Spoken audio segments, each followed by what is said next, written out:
Zera intwari. Hari umukobwa witwaga Zera, ababyeyi be bari bafite ubuhinzi hafi y'ishyamba. Zera yumvaga kenshi bavuga ngo ihindagurika ry'ibihe, ihindagurika ry'ibihe. Ayo magambo yakundaga kuyumva kenshi maze akamutera ubwoba. Ntibyashobokaga ko bwakira atumvise iyo nteruro. Ijoro rimwe Zera yarose inzozi. Inyoni 3 z'amabara meza ziri kumubwira inkuru yerekeye inyamaswa n'ihindagurika ry'ibihe.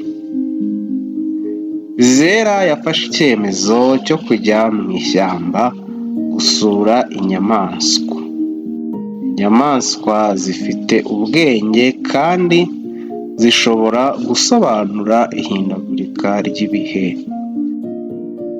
Zera yahise afata umwanzuro wo kuzisura.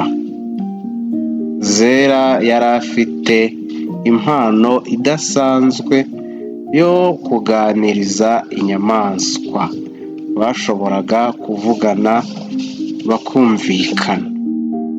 Yakomeje urugendo rwe, yageze mu ishyamba ryari hafi aho. Abasha kuvugana n'inyamaswa zose mu ishyamba nka girafe, intare, inkende n'izindi. Mu ishyamba Zera yabonye ikintu kitari gisanzwe kimenyerewe mu buzima bwe. Amababi y'ibiti yahindukaga umuhondo agatangira kugwa. Umwuka wari ushyushye cyane kurusha mbere uko yabaga abyumva. Atekereza ku ihindagurika ry'ibihe ari ryo ryaba riri kubitera.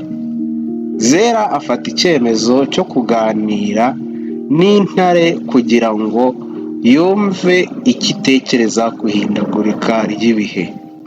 Yarayibajije ati "Se wa ntare we, ihindagurika ry'ibihe ni iki? Ese riterwa n'iki?" Intare iramusubiza iti "Ihindagurika ry'ibihe ni igihe mu kirere umwuka washyushye cyane kandi igipimo cy'ubushyuhe kikiyongera, cyangwa se ubukonje bukaba bwinshi ugereranyije n'uko byari bisanzwe. Naho ikibitera ni imigirire ya muntu ku byo akora yohereza mu kirere nko gucukura za nyiramugengeri, gutwika amapulasitike n'ibindi byangiza ikirere." Zera yarabyumvise maze afata icyemezo cyo kumanuka mu ishyamba akajya no gusura inyamaswa zituye mu mazi kugira ngo nazo aziganirize yumve icyo zitekereza ku ihindagurika ry'ibihe. Yaramanutse agera mu mazi asangayo inyamaswa nk'amafi, inzoka, imvubu, ingona n'izindi ziba mu mazi.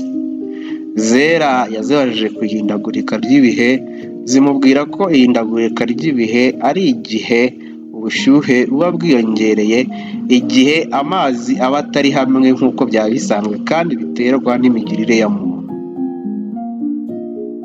Kuri icyo gicamunsi Zera yaragarutse mu rugo anezerewe cyane ko abashije kumenya ibyerekeye ihindagurika ry'ibihe abiganirijwe n'inyamaswa. Ikayi ye yari yuzuye amakuru menshi. Afata icyemezo cyo kugira icyo ahindura. Zera yabwiye ababyeyi be ibyo yaganiriye n'inyamaswa. Byashimishije ababyeyi be cyane, bamwizeza ubufasha bwo guhindura uko abantu batera ihindagurika ry'ibihe. Inshuti ze zose zamwemereye ubufatanye, bafatanyije kurwanya ihindagurika ry'ibihe. Bagiye inzu ku nzu bigisha abantu. Buri wese yamenye akamaro ko kurengera ibidukikije. Abafite inganda batangiye kugabanya ibyuka bohereza mu kirere. Abaturage barahiriye kugira isuku. Bagiye bajugunya plastique mu kimoteri. Barahiriye kutongera gutwika amashashi no gukora ibindi bibi byangiza ikirere, cyangwa ibyatsi ngo babitwike bibe byahumanya ikirere. Nta mwotsi wongeye kuva mu mamodoka no mu nganda. Ababyeyi baratangaye cyane ku bwitange bw'umukobwa wabo. Ibihe byasubiye ku murongo. Abahinzi bongeye guhinga nta mvura cyangwa izuba ritateguwe rikabije rizabicira imyaka. Ibibazo ku nkuru. Ninde mukinnyi nyamukuru muri iyi nkuru? Ni ubuhe bwoko bw'inyamaswa zera yasuhuje? Hitamo igisubizo nyacyo. Imparage ni inyamaswa yo korora cyangwa ni inyamaswa yo mu ishyamba? Uzuzamo ifi ni inyamaswa yo korora cyangwa ni inyamaswa yo mu mazi?